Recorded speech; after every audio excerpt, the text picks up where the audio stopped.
The world is starting to wake up to all this bullshit. Now, y'all heard what that man said. They be beating this girl up after the whistle, bruh. Beating her up, man. And all y'all want to do is tell us, we casual fans, we don't know basketball. This is a physical sport. Man, ain't no physical sport. It's hate and jealousy, bruh. And they be beating that girl up, man. And the WNBA allow this shit, bruh. But like he said, the world's biggest star. But let me guess. He buck dancing. He glazing. He tap dancing. He a coon. Come on, bruh. The world is starting to wake up. The biggest star in probably sports right now, bruh. Y'all letting this girl get done like that. And that's probably why she hurt. And we all know it. The NBA laid it bare. You won't believe how quickly the media suited up as Caitlin Clark's personal security detail. Helmets, whistles, the whole 9 yards. Meanwhile, she's getting hip-checked into next Tuesday and side-eyed like she swiped someone's lunch money. Headlines are howling for justice louder than a soap opera climax. Dirty plays. Disrespect. But this isn't just high drama. It's a full-on circus, complete with popcorn, flying elbows, and front-row chaos. Stick around, because what's unfolding in the WNBA will have you wondering, is this sports or the wildest reality show on TV? These ain't gonna do it. Somebody gotta do something, right? But let's head on over to X right now. Pull up this footage, man. Shout out to the homeboy. Being fouled. Right in the first quarter, Caitlin Clark obviously being fouled. The refs don't call it. And it's crazy because let me go back there. Because the referee's literally right there. Like, bro, you're right there. Somewhere along the line, folks tossed out the dictionary definition of physicality and swapped it for a page straight out of a WWE script. Now, shoulder checks look more like drive-bys, and solid screens could pass for misdemeanor assaults. There's a gaping chasm between tough, honest basketball and flat-out thuggery. But somehow that memo went missing, especially when every stray elbow seems magnetically drawn to Caitlin Clark's direction. Happening. And I went back and I was thinking, the Caitlin Clark phenomenon is one that I got wrong. I never really thought that Caitlin Clark would make the difference that she has in college basketball or in the WNBA. There are, the WNBA opening game for Caitlin Clark set all-time records. There are millions of people that never cared about the WNBA at all that now care because Caitlin Clark is in the WNBA. Let's hit rewind for a moment. Physicality? Absolutely. That's the heart of the game. It's what separates the weekend hoopers from the true competitors. You're supposed to feel it in your bones. Elbows swinging in the paint, bodies crashing under the rim. This is basketball, not ballet. Nobody's asking for a spa day with lavender towels and zero contact. The problem isn't physical play. It's when good, hard hoops start looking like the clearance aisle at a tackle clinic. That's when the line gets crossed. Relate to that young lady. I know what it's like to be hated. I know what it's like to be a black woman and hated because of my skin color. Yeah. I can't imagine this young lady. I don't want to use hate, but despise. And people just having, she brought some on herself a little bit because she's cocky for a good reason. Mm-hmm. Confident. And I love that about her. But to watch the dynamics and the media, they had their narrative. And I was pleased and proud to see the narrative wasn't truth. Right. And the media? Suddenly, it's like they've gone colorblind, tone deaf, and collectively forgotten how to work a replay machine. When Caitlin gets steamrolled, they slip into full Helen Keller mode. No sight, no sound, no comment, just tumbleweeds drifting across ESPN panels while another clip of her eating the hardwood racks up views. She's getting hacked like she wandered into a Mortal Kombat highlight reel. And what's the response? Silence. Crickets. Maybe a half-hearted shrug, like she tripped over a stray banana peel instead of being launched into orbit. They need to start finding these women, bruh.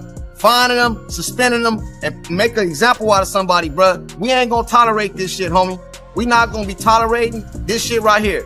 What's that guy's name that's getting ready to come to the NBA? The white dude? I can't think of his name right now. The rookie that's going to Dallas. I guarantee you, man, they is not gonna be letting that dude get treated like Caitlin Clark, bruh. And all the men in the WNBA ain't gonna be jealous and shit neither, bruh. We know what we see, bruh. The problem is this, man. A lot of people don't like Caitlin Clark, bro. They just hate the girl so much, man, that they just can't even when the truth is staring them in their face, they chose to go the other way, bruh. That's what you call hate. Asterisk, asterisk. Now compare that to the NBA's golden days with Michael Jordan. Sure, he got hammered plenty, but there were whistles. Fouls meant free throws, and you'd see MJ at the line smirking right after getting knocked down. That's how the game was called, with some common sense. In the WNBA, Caitlin gets slammed to the floor, and the refs respond like bored clerks waiting for the weekend. And when fans point out how absurd it is, here come the defenders of chaos, talking about physicality like it's some sacred art form, as if clotheslining someone is just part of the tradition. It's the culture, they say, like that culture was ever built on sound basketball. At this rate, don't be shocked if they start handing out brass knuckles at tip-off and calling it a game plan asterisk. With all that being said, the WNBA referees has been having issues with getting these calls right when it comes to Caitlin Clark and the Fever, bruh. And I'm telling you, we have another case of that. And shout out to all the fans that, put these TikToks together, put these videos together, kind of, breaking down everything that has happened with the WNBA referees, because we have another game and we have another situation where WNBA referees failed to make the right calls against Caitlin Clark and the Fever. But then people want to get mad when Sophie Cunningham pretty much did what she... Let's be real. Some of these hard fouls would be felonies anywhere else. If Caitlin were someone else, there'd be talk shows, expert panels, and heartfelt specials on protecting women in sports. But she's too successful, too popular, and too blonde for that story to stick. So instead, we get violence dressed up as gritty defense. The irony? Caitlin actually welcomes tough play. She's not asking for soft fouls. She wants competition. But it's hard to compete when you're dodging shoulders all game. There's a difference between testing someone's game and trying to rearrange their teeth, yet people act like they can't tell. Even funnier, in a twisted way, the league profits from it. Every shove and cheap shot becomes content. Viral clips, shallow debates, hashtag outrage. Meanwhile, Caitlin's left with the bruises and told to shake it off. And all the videos that everyone on social media has me watching, a lot of clips from the WNBA right now too. And it's absolutely crazy to me to see the types of fouls and the lack of calls that are having on them from these refs that the players are doing. They're just straight hacking each other. And we wouldn't even allow that at our kids' games that we go to watch, let alone in the NBA. And it's just wild to me that you have somebody that took stadiums which only had 7,000 people in them to attend live games to completely packed and tripling the ticket price. The same media that once called Caitlin overhyped now quietly posts photos of her black eye for engagement. Hurt her, then profit off her healing. And the refs? With cameras everywhere, you'd expect sharp officiating. Instead, they watch her get launched across the baseline like a cartoon and do nothing. No whistle, no tech. Just a jog back while she scrapes herself off the floor. When she looks frustrated, the takes roll in. Calm down. Get used to it. Adjust. Adjust to what? Physics being ignored. Refs treating rules like a bedtime story. Being the only player held to gladiator standards in a family-friendly league. Then there's the jealousy. It's obvious. Some players don't see an athlete. They see a spotlight they think they deserve. So instead of stepping up, they turn her into a punching bag. That's not defense.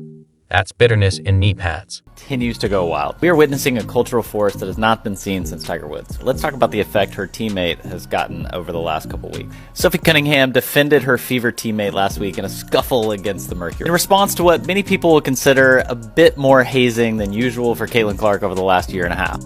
Next, let's look at the top followed WNBA athletes in the league right now. Just in the last week since she defended her teammate, she has now gained over 1 million followers collectively. By the end of this week, she'll probably be top 4. Now, we don't have official figures for TikTok, but she is at 1.3 million followers on TikTok. Even with all this, Caitlin keeps showing up, scoring, and packing arenas that wouldn't fill for local parades. She's not just talented, she's proof. Every elbow becomes a highlight. Every missed whistle sells more tickets. Every cheap shot meant to humble her only builds her legend.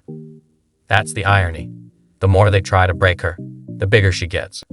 The WNBA wanted attention. Now they're stuck.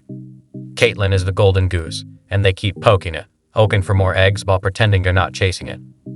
So sure, let's keep calling it physicality.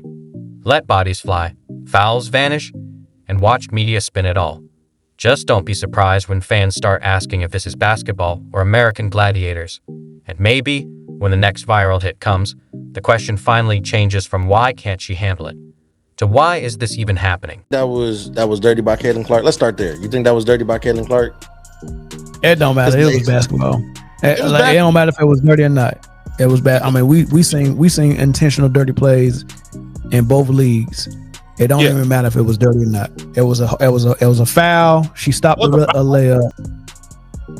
It was a foul. It was a good hard foul, and Caitlin wasn't even wrong for going to defend her teammate because it was some good hard fouling going on.